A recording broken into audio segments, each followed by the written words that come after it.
नमस्कार, welcome to my channel. मैं हूं मनीषा। दोस्तों, आज की वीडियो आप सभी के रिक्वेस्ट पर है। आज हम बात करेंगे कर्ज से छुटकारा कैसे पाया जाए, यानी कि आपको कर्ज से मुक्ति कैसे मिले, और यदि आप कर्ज लेना चाहते हैं तो किस दिन आप कर्ज लें जिससे आपका कर्ज जल्दी से चुकता हो पाए। दोस्तों, पहले तो लोग बहुत ही विषम परिस्थितियों में किसी से कर्ज लिया करते थे, अपने खेतों का लगान भरने के लिए या फिर खेतों में सिंचाई या फिर बीज के लिए कर्ज आदि लिया जाता था। लेकिन अभी थोड़ा सा समय चेंज हो चुका है, तो लोग अपनी सुख सुविधाओं के लिए कर्ज लेते हैं। जैसे कि आप मकान बनवा रहे हैं तो लोन सैंक्शन करवाते हैं, या फिर आप पढ़ाई लिखाई के लिए लोन पास करवा रहे हैं, या फिर आप अपनी बेटी का विवाह कर रहे हैं, तो ऐसे में सरकार से आपको कर्ज लेना है। तो किसी भी इंसान से यदि आप ले रहे हैं या फिर सरकार से ले रहे हैं, दोनों भी परिस्थितियों में आप ये उपाय कर सकते हैं। आपके लिए बहुत ही लाभकारी होगा। लेकिन इस उपाय को जानने से पहले कुछ एक बातों का ध्यान आपको जरूर रखना है। आप चाहे कर्ज चुकता करने जा रहे हो या फिर किसी को कर्ज दे रहे हो या फिर आप कर्ज ले रहे हो, इन बातों को गौर आप जरूर करें। वो क्या क्या चीजें हैं पहले ही हम जान लेते हैं। सबसे पहले आपको किस दिन कर्ज नहीं लेना चाहिए। हम गलत दिनों में गलत समय पर कर्ज ले लेते हैं और फिर वो कर्ज हमारे ऊपर लंबे समय तक होता है और हम चाह के भी उस कर्ज से छुटकारा नहीं पा पाते हैं। कभी भी बुधवार के दिन कर्ज नहीं लेना चाहिए। दूसरा, शनिवार के दिन या फिर गुरुवार के दिन कर्ज नहीं लेना चाहिए। ये तीनों दिन हमारे लिए शुभ नहीं होते हैं कर्ज लेने के लिए। यदि आप शनिवार को कर्ज लेंगे तो आपका कर्ज काफी लंबे समय तक परेशान कर सकता है, क्योंकि शनि का जो प्लैनेट होता है, शनि ग्रह होता है, उनकी चाल बहुत ही मंद गति से चलती है, बहुत ही धीरे होती है। तो शनिवार को जो भी कार्य हम करते हैं वो मेरा लंबे समय तक, यानी आपका काम वो लंबे समय तक खिंचता है। इसीलिए शनिवार के दिन आप अपने नौकरी की शुरुआत कर सकते हैं, आप विवाह कर सकते हैं, और भी कार्य जो लंबे समय तक चलने वाले होते हैं वो आप शुरुआत कर सकते हैं। लेकिन कर्ज के लिए शनिवार का दिन बिल्कुल भी आप ना चुने। वहीं पर संध्या के समय किसी से कर्ज लेना या देना हमारे लिए ठीक नहीं होता है। आपको अपने मुख्य द्वार पर खड़े होकर, किसी दुकान के मुख्य द्वार पे या फिर किसी घर के मुख्य द्वार पर खड़े होकर किसी को कर्ज या देना लेना नहीं चाहिए। ये भी उपयुक्त स्थान नहीं है। सीढ़ियों के नीचे खड़े होकर आपको कर्ज लेना देना आपको नहीं चाहिए। तो ये सभी स्थानों पर गौर करें और आप कर्ज लेते समय इन बातों का ध्यान रखें।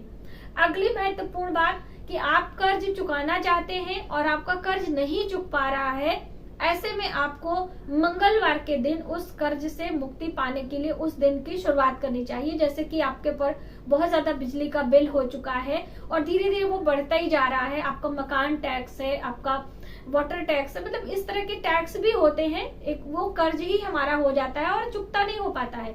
तो आप मंगलवार के दिन इन सभी बिल को भुगतान करें। देखें आपका कर्ज बहुत जल्दी चुकने लगेगा, या फिर आप लोन किसी चीज का लिए हैं और उस लोन की भरपाई आप मंगलवार के दिन करें। ठीक है, आपकी किस्त जो जमा होती है वो मंगलवार के दिन आप शुरुआत करें। देखें आपको बहुत जल्दी उन सभी चीजों से निजात मिलेगी। तो ये तो आपने जाना कि हमें कैसे ये दिनों का ध्यान रखना है। अब हम बात करते हैं कि आपके ऊपर बहुत सारा कर्ज हो चुका है और वो कर्ज चुकाने के लिए आपको दूसरा लोन लेना पड़ता है, तीसरा, यानी कि इस कर्ज के भंवर से आपको छुटकारा नहीं मिल रहा है। ऐसे में आपको मंगलवार के दिन ये उपाय शुरू करना है। मंगलवार हनुमान जी का दिन होता है और हनुमान जी महावीर यानी कि महादेव के 11वें रुद्र अवतार माने जाते हैं। इसलिए आप यदि हनुमान जी की उपासना करते हैं तो शिव की कृपा आपको स्वतः ही प्राप्त हो जाती है।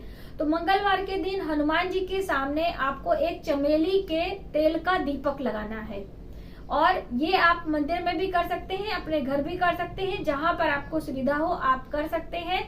चमेली के तेल का एक मुखी दीपक आप प्रज्वलित करें, लाल पुष्प लाल चंदन से हनुमान जी की पूजा करें, उन्हें मीठे चीजों का भोग लगाएं। अब मीठे में आप अपने घर से भी बना के लगा सकते हैं, आप हलवा बना लें, मीठे रोट बना लें, मीठी पूरियां बना लें, गुलगुले बना लें, लड्डू बना लें, कुछ भी मीठे चीजों का भोग लगाएं और हनुमान जी के सामने बैठकर लाल चंदन की माला से एक माला ओम हम हनुमते रुद्रात्मकाय हुम फट ये मंत्र है, इस मंत्र का जप करें और उस मिठाई का, मीठे चीजों का भोग लगाएं और थोड़ा प्रसाद स्वयं के लिए रखें, बाकी प्रसाद आपको वितरित कर देना है।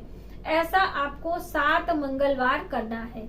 आप देखेंगे कि आपका कर्ज धीरे धीरे चुकता होने लगता है। आपको उस कर्ज से चुकता करने के लिए धन आने शुरू हो जाते हैं। तो आप ये करके देखें, आपको बहुत लाभ मिलेगा। अब दोस्तों, बहुत सारे लोग बहुत सारा कर्जा ले लेते हैं और उस कर्जे के कारण उन्हें कई बीमारियां लग जाती हैं, डिप्रेशन का शिकार हो जाते हैं और पीढ़ी दर पीढ़ी वह कर्ज उनके ऊपर रहता ही है। ऐसे में आपको क्या करना है? ऐसे में आपको मंगलवार के दिन चमेली के तेल का दीपक लगाना है। 9 मुखी दीपक आपका होना चाहिए। चमेली का तेल ले लें और एक बड़ा सा बर्तन मिट्टी का ले लें जिसमें 9 मुखी दीपक होने चाहिए और हनुमान जी की प्रतिमा के सामने ऋण मोचन मंगल स्तोत्र का पाठ करना चाहिए। ऋण मोचन मंगल स्तोत्र का पाठ आपको कहाँ मिलेगा? ये हमारे पास एक पुस्तक है, कनक धारा स्तोत्र, इसमें भी दिया गया है। आप चाहें तो गूगल से डाउनलोड कर सकते हैं या फिर मार्केट से आप कोई पुस्तक ले सकते। ये है दोस्तों ऋण मोचन मंगल स्तोत्र का पाठ है। आप इसे करके देखें, आपको बहुत लाभ मिलेगा। और भी आपको कोई शारीरिक मानसिक परेशानियां हैं, कोई आपको चिंता सता रही है, उससे भी आपको छुटकारा मिलता है, आपका जीवन बदल जाएगा। आप ये ऋण मोचन मंगल स्तोत्र का पाठ यदि करते हैं तो मंगलवार के दिन हनुमान जी के सामने 9 मुखी दीपक आपको लगाना है और किसी भी मीठे चीज का भोग आपको जरूर लगाना है। लेकिन वो कितना होना चाहिए, उसकी संख्या क्या होनी चाहिए, ये भी आप समझ लें। आपको बूंदी के लड्डू लेने हैं। बूंदी और बेसन 2 लड्डू होते हैं। बूंदी के लड्डू लेने हैं आपको और अपनी उम्र के बराबर लेने हैं। जितना आपका उम्र है, आपका उम्र 40 वर्ष है, 50 वर्ष है, इतने लड्डू आप ले लें और हनुमान जी को भोग लगा दें। उसके बाद 1 लड्डू का प्रसाद स्वयं ग्रहण करने, बाकी सब प्रसाद बांट दें। रात्रि को या फिर घर लौटा के आपको वो प्रसाद नहीं लाना है। यदि आप घर में करते हैं तो आस पड़ोस में बांट दें, बालकों में बांट दें, ब्राह्मणों में बांट दें, कहीं भी आप बांट सकते हैं। ऐसा करने से आपके ऊपर कितना भी भारी कर्जा हो, करोड़ों का कर्जा हो, वह आपका समाप्त होने लगेगा, यानी कि उसके लिए आपके पास धन आने के मार्ग खुलेंगे। तो आप ये 9 मुखी दीपक लगाएं, अपनी उम्र के बराबर लड्डुओं का भोग लगाएं और ऋण मोचन मंगल स्तोत्र का पाठ करें। बस ये करके आप देखें, आपका सारा कर्जा धीरे धीरे छूमंतर हो जाएगा। तो अगला उपाय है कि आपने किसी को कर्ज दिया है और वो कर्ज आपका नहीं मिल पा रहा है और आप परेशान हैं। आप चाह रहे हैं कि वो कर्ज हमारा वापस हो जाए, मांगने पर भी वो नहीं दे पा रहा है, आनाकानी कर रहा है या फिर उसके पास नहीं है, जो भी है, लेकिन आपका कर्ज नहीं मिल पा रहा है। तो क्या करें? शनिवार के दिन आपको ये उपाय करना है। यदि आपका कर्ज नहीं मिल पा रहा है, किसी को आपने दिया है पैसा उधारी और वो नहीं चुकता कर पा रहा है, ऐसे में इस उपाय को आपको करना है। सरसों के तेल का दीपक आपको लगाना है। चौमुखी दीपक यानी कि 4 मुखी दीपक आपको लेना है और उसमें सरसों का तेल डाल देना है। पीपल वृक्ष के नीचे चले जाना है, कहीं भी पार्क में, मंदिर में, जहां भी आपको पीपल का वृक्ष मिलता है, उसके नीचे आपको काली उड़द, साबुत उड़द आती है काले रंग की, उसे लेना है, नीचे बेस लगाना है और एक पर्ची पर उस व्यक्ति का नाम लिखना है जिस व्यक्ति ने आपका कर्ज लिया है। चाहे वो महिला हो, पुरुष है, कोई भी है, उस व्यक्ति का नाम एक कागज पर लिखकर उसे मोड़कर दीपक के नीचे आपको रखना है और उसके ऊपर वो दीपक रख देना है। अब आपको प्रार्थना करना है शनि देव का ध्यान करते हुए कि हे शनि देव, इस व्यक्ति ने उसका नाम ले और हमारा कर्ज वापस नहीं कर रहा है, आप कृपा करें हमारा कर्ज जल्द से जल्द चुकता हो जाए। ये आप करते हुए परिक्रमा कर ले, 7 बारी परिक्रमा करें और अपने घर आएं और तुरंत उस व्यक्ति को फोन कर सकते हैं, उसके घर आप मांगने के लिए जाएं। जब तक आप मांगेंगे नहीं, आपका कर्ज नहीं मिलेगा। इस उपाय को करने के तुरंत बाद आप उससे मांगे, उससे कहें, बार बार कहें, देखेंगे कि वो व्यक्ति आपका अपने घर आके आपका कर्ज चुका कर जाएगा। 3 शनिवार ही करना पड़ेगा, यानी कि 7 शनिवार का आपको संकल्प लेना है, लेकिन तीसरे शनिवार ही आपको ये रिजल्ट मिलने लगेगा।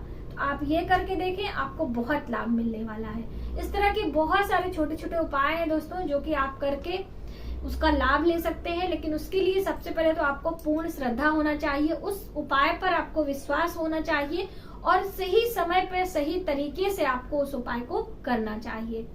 तो आज के वीडियो में आपने जाना कि कैसे हमें कर्ज लेना और देना चाहिए और किन दिनों में हमें कर्ज चुकाने के लिए उपाय करने हैं और कैसे करने हैं। तो हमें उम्मीद है कि आपको ये वीडियो हेल्पफुल लगेगी और अपने सुविधा अनुसार आप इन उपायों में से चुनकर एक उपाय करेंगे और उससे आपको जरूर लाभ मिलेगा। कमेंट करके आप हमें जरूर बताइएगा। तो मिलते हैं एक नई जानकारी के साथ नई वीडियो में। तब तक आप अपना ख्याल रखें। जय माता दी।